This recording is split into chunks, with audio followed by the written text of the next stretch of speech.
You can succeed in everything in life, your business, with money, but starve in your relationship.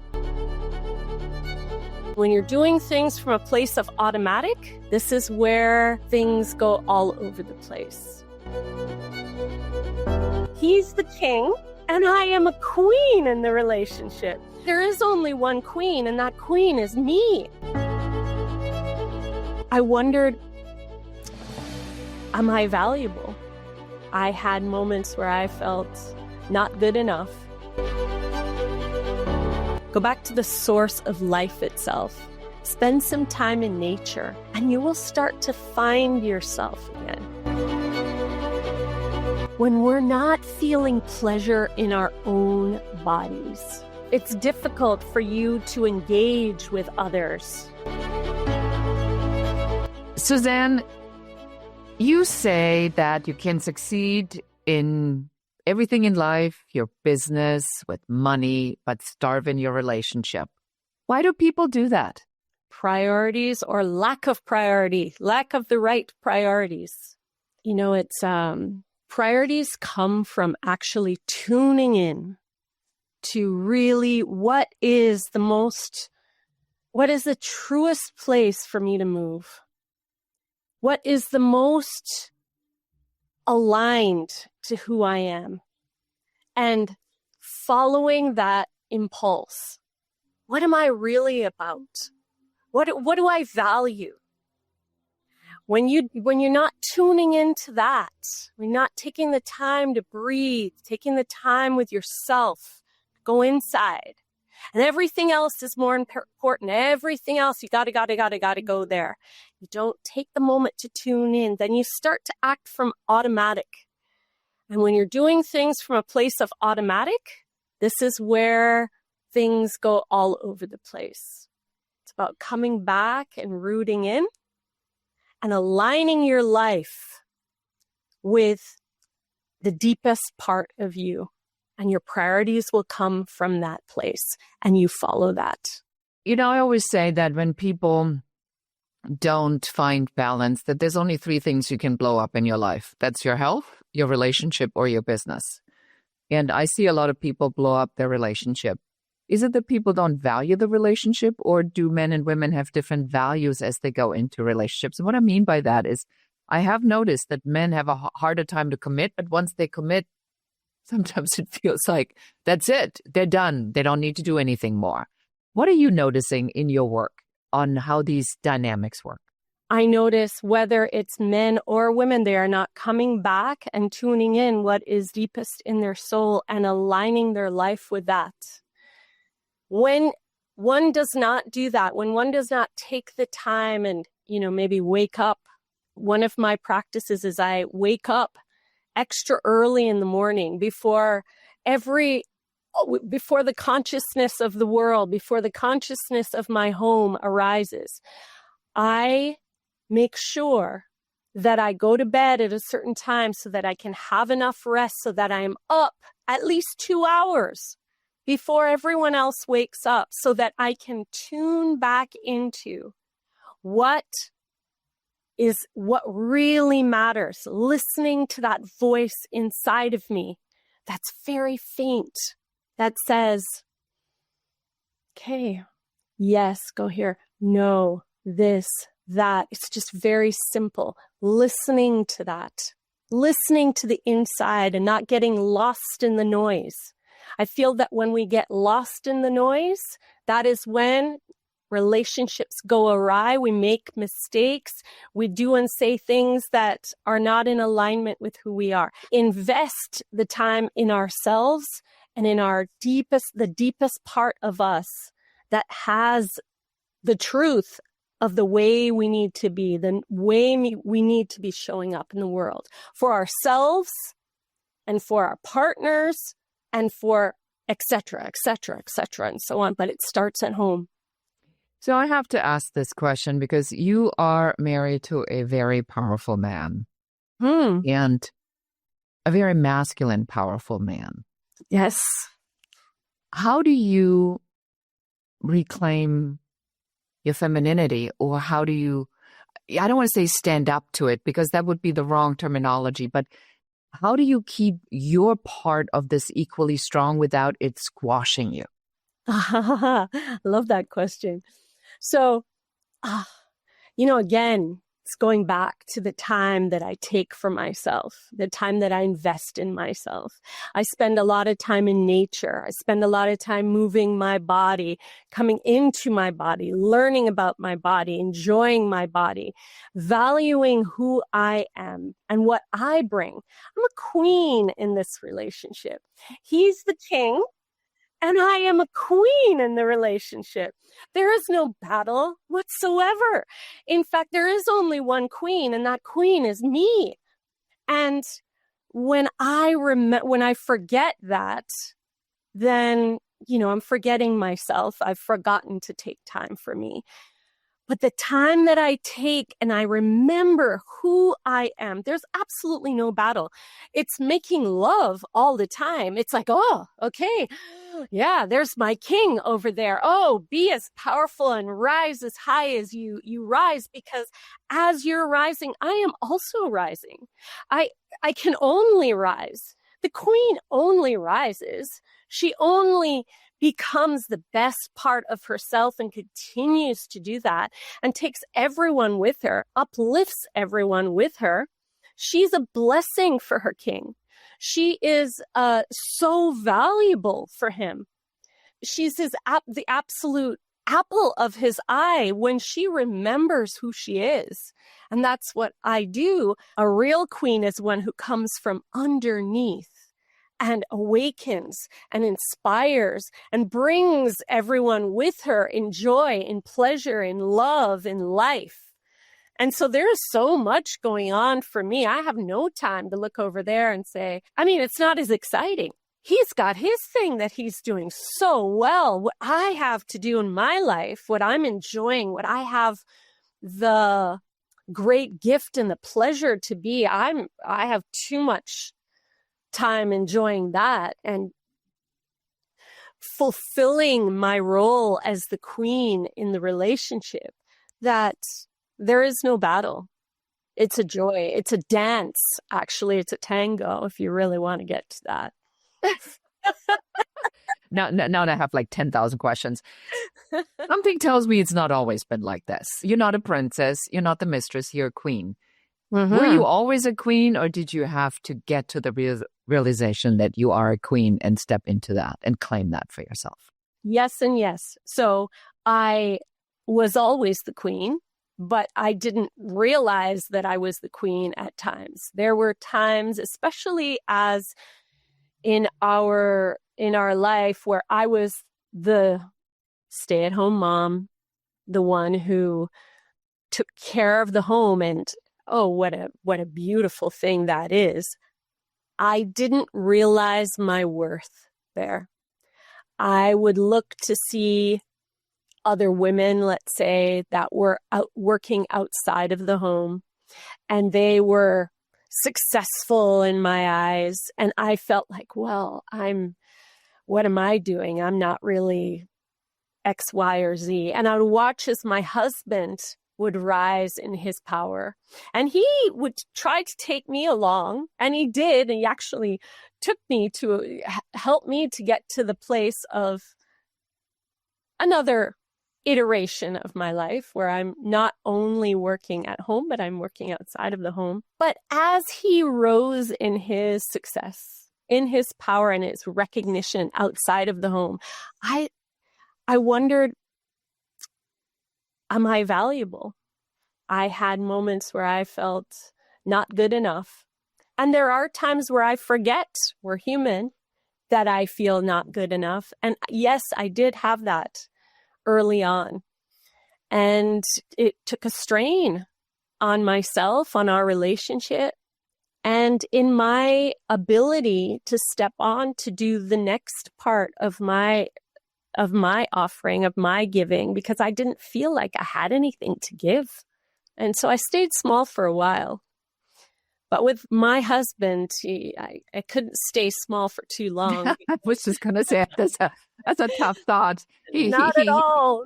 He strikes me as somebody who wants to take as many people with him as he possibly can. Absolutely. And he's such a beautiful man that he always saw me. He always saw me, and he always said that you're incredible. You have so much to offer. Look at what you do. He would praise me constantly, but I couldn't hear it when I didn't go inside and find that in myself. I couldn't hear anybody's gifting of words to me until I found that in myself. That's so beautiful. I want to ask this question now about it.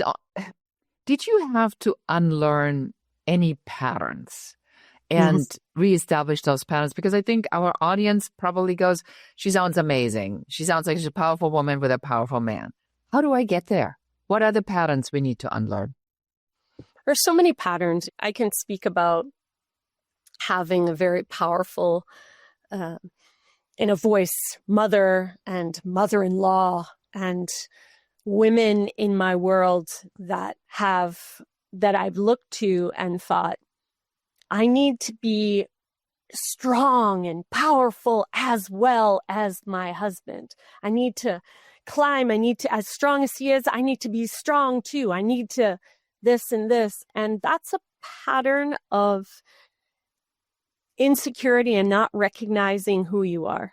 And that's something that I had to break. I had to, instead of looking to him and as he rises, think, well, I have to keep up. Instead, I had to turn the view back to myself and find me again.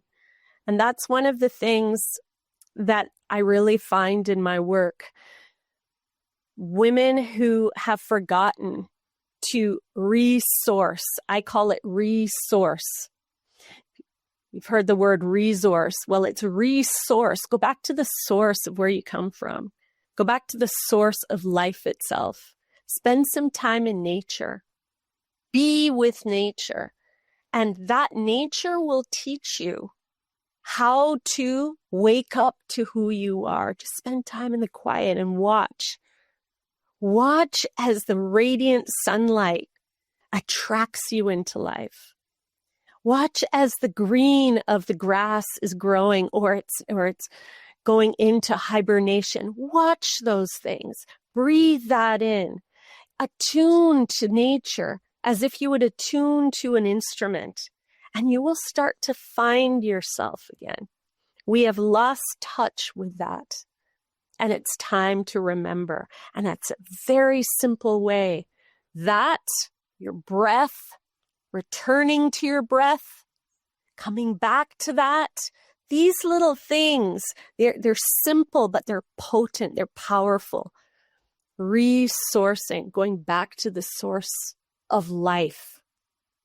And that will change the pattern that is so unnatural these days.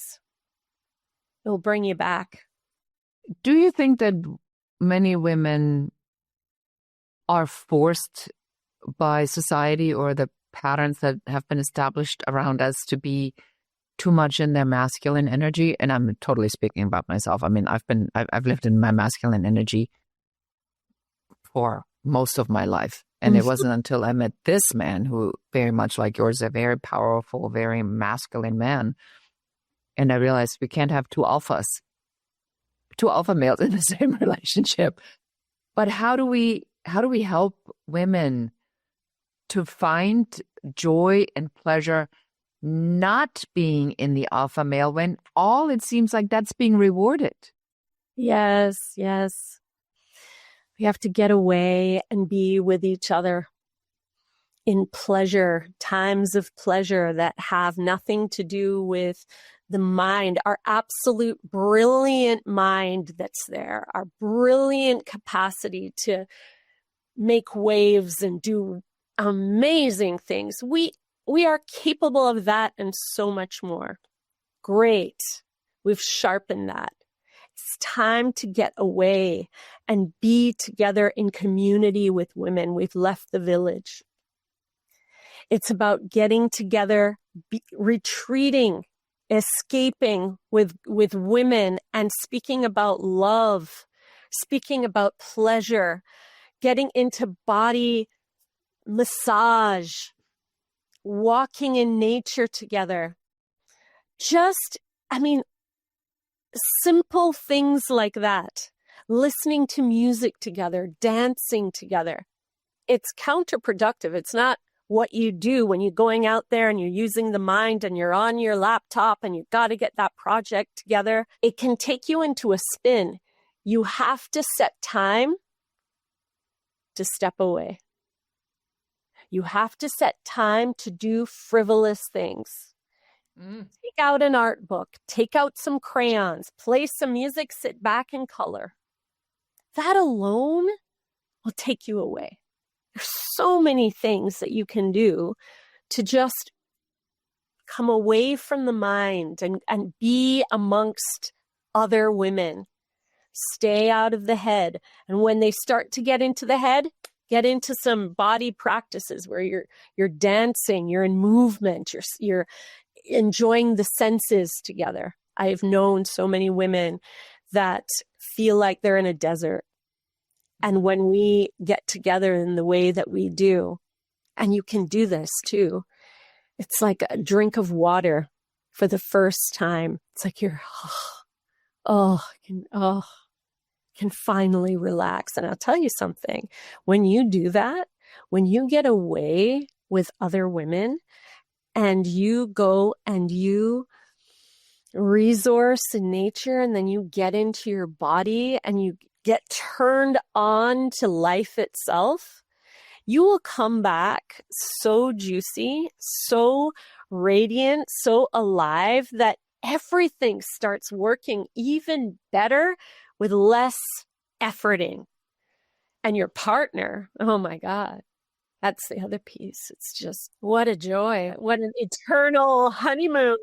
You know what I mean? It's like, isn't that sort of what everybody wants? And then very few people seem to be able to do that. You make it sound so easy, but I know plenty of people where intimacy is a huge issue, where it's not the love for each other, but it is the physical connection. It's the tenderness, the intimacy, the sex, the connection.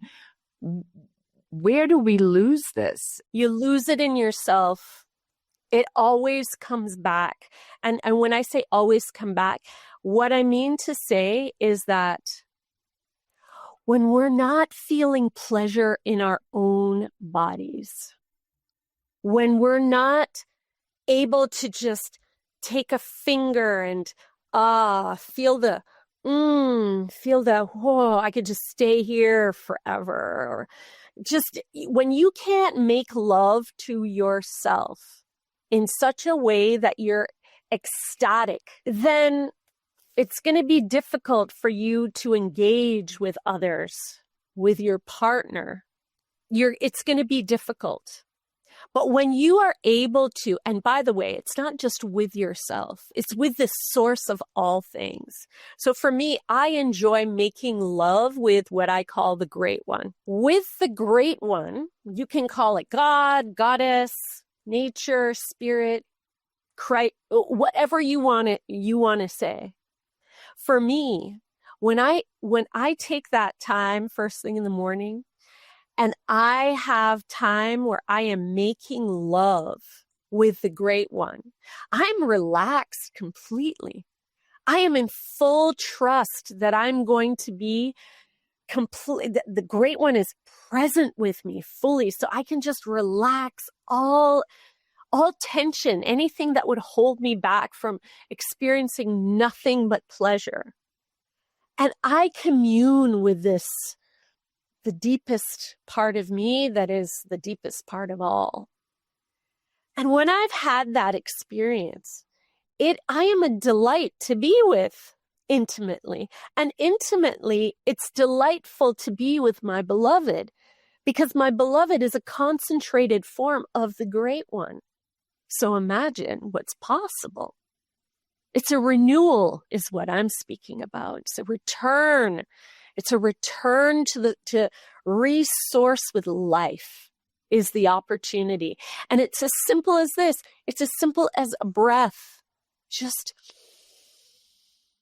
breathing in, allowing that breath to come right inside and holding it, holding the pleasure of it for 3, 2, 1. Oh my God, that was so good. Exhale all the way, and holding that pleasure, celebration. And then just allowing yourself to be breathed as if you were being made love to in the most delicious way. It brings energy. It just brings such delight. It's yummy.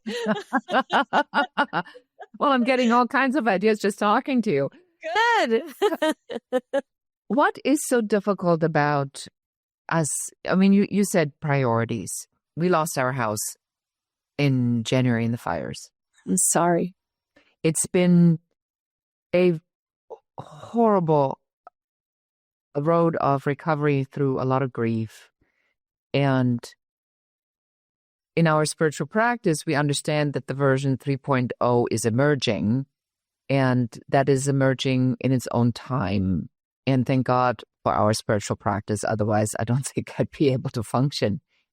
But people have a lot of tough stuff that happens to them. What would you say to somebody who's going through a very difficult time right now? And a lot of people are going through very difficult times right now.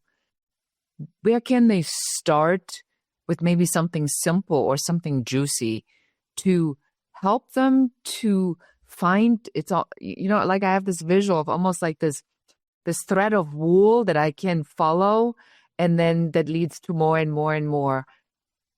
Where can I find the beginning of this thread that I need to follow? Something simple. Have a timer for 10 minutes. Have a journal. And in that 10 minutes, you write about your grief. Get messy. Say the things that you wouldn't maybe say to anyone. You're afraid to say. You're afraid to think. You're afraid to know. Your fears, how it's ripping you apart. All of the things that are going on. Write. Just keep writing. If you don't know what to say, I don't know what to say. You just write. And then at the end of 10 minutes, take a breath. Again, take a breath. Here's the thing. I really want to emphasize this breath that I'm utilizing with my clients. It's so powerful. It's really about breathing in all the way. Just like letting life in all the way. We stop short, Breathe life in all the way and hold it there. Hold it, experience life fully for 3, 2, 1, and then slowly exhale all the way. Because often we don't let out fully what we need to let out. The pressure cooker's so strong. We need to let it all the way out. And then celebrate that you've let that go for 3, 2, 1, and then just come back into a breath. And recognize that you don't have to breathe, but that you are being breathed. You are being held. I find that this is really so helpful after allowing yourself to let those things out and then coming back into the breath. It's a bit of a reset. And then you can write on another piece of paper, you can say, what is a win, insight, or learning that I've gotten from this? Just a win, insight, or learning. And once you have that, close the book. Gratitude to the great one or however you want to do that. The next day, same thing. Next day, same thing. It's like, move through it. Move right into it. When you allow yourself to let life have its way with you and you take it in the end as there is a win, insight, or learning in here for me. Ultimately, no matter what it is. And soon you will know what is your next step. Mm-hmm. So what I'm hearing from you, and I ask not just for myself, but really for our audience, is that we often make this just way too complicated. We run from seminar to retreat to podcast to Burning Man to spiritual retreats. And you're saying, that's all nice, but start with yourself. Start here today. Start with something really simple. Take a breath. Yeah. It really is that simple, We do make it complicated. I'm the queen of it too, I too have been there, yes. And when I forget, I go there too. But it is so easy to forget because we're so busy and the stuff piles up, and then you get bad news and you get other bad news, and you're in your practice. But talk to me about the work that you do with the people that come to you, because people come to you because they seek out Suzanne Raja for sacred partnerships. Tell me about the work. Well, when they come to me, they come to me for different reasons. But what I love to do is hold them in something that I call the spa for their soul. Yeah. So that is where they get to come in with whatever they've got. They bring whatever it is and they lay it down. And then I get to lay my hands on them virtually. And I get to feel where it hurts, what's going on over there. Well, And then I get to, with their permission, press in and feel, oh, that's tender there. And some need just a tender touch. Some need just the most tender touch. They need just to be heard, just to be held, just to be seen and felt. And it's simple. It is so simple that alone can help a client to get to the next stage and where they need to go. That alone, and that is so valuable. Sometimes it needs to be more of a press in for them to feel what's actually happening. And I, through the processes that I offer, allow them to actually go deep inside and feel.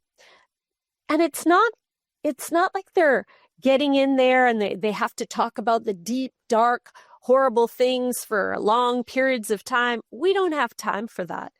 We're about getting to the pain really quick, as long as they allow me to press in and feel, and then moving to the next place that we need to move to and stepping into that next stage. And so it's working with them where they're at and helping them to feel, which is what we've stepped so far away from, is feeling, so that we can start the healing. Are people afraid of feeling these feelings of loss and fear and disconnectedness? At first, but it's about the container that's held for them. I have only found a moment of fear, but it quickly leaves because of the container that I hold. Mm-hmm. There is a sense of safety. There is an awareness that, you're not going to be judged. You're not going to be there. There's none of that. You're only going to be welcomed and held and midwifed of sorts to see what is that you're bringing. What is that contraction? And I do speak about it sort of, it's kind of like a spiritual midwifery of sorts. When you're feeling whatever that contraction is and allowing you to breathe through it and go through it. So then birthing what is the next iteration of your relationship, the next stage of your life, the next vista that you're here to reach because of whatever that contraction is. It's only here to open you out to the next stage. And they actually get to feel it. Quick question here.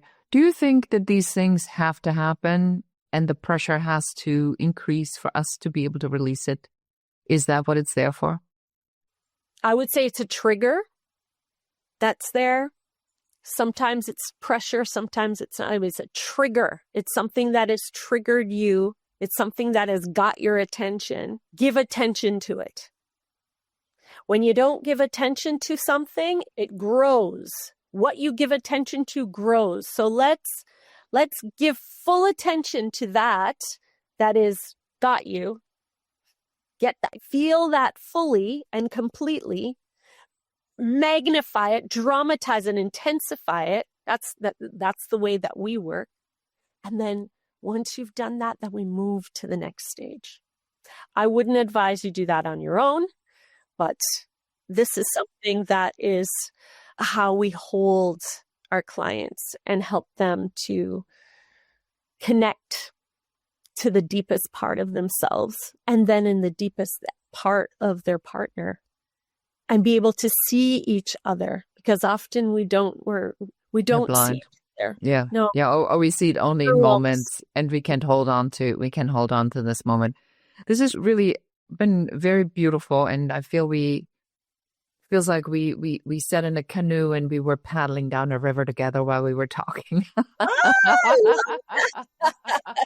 love that. I've never heard that. That's beautiful. As we're stopping, we're taking a look at things, we put our fingers in the water, and so I hope I get to do that actually with you. Oh, I love it. Beautiful.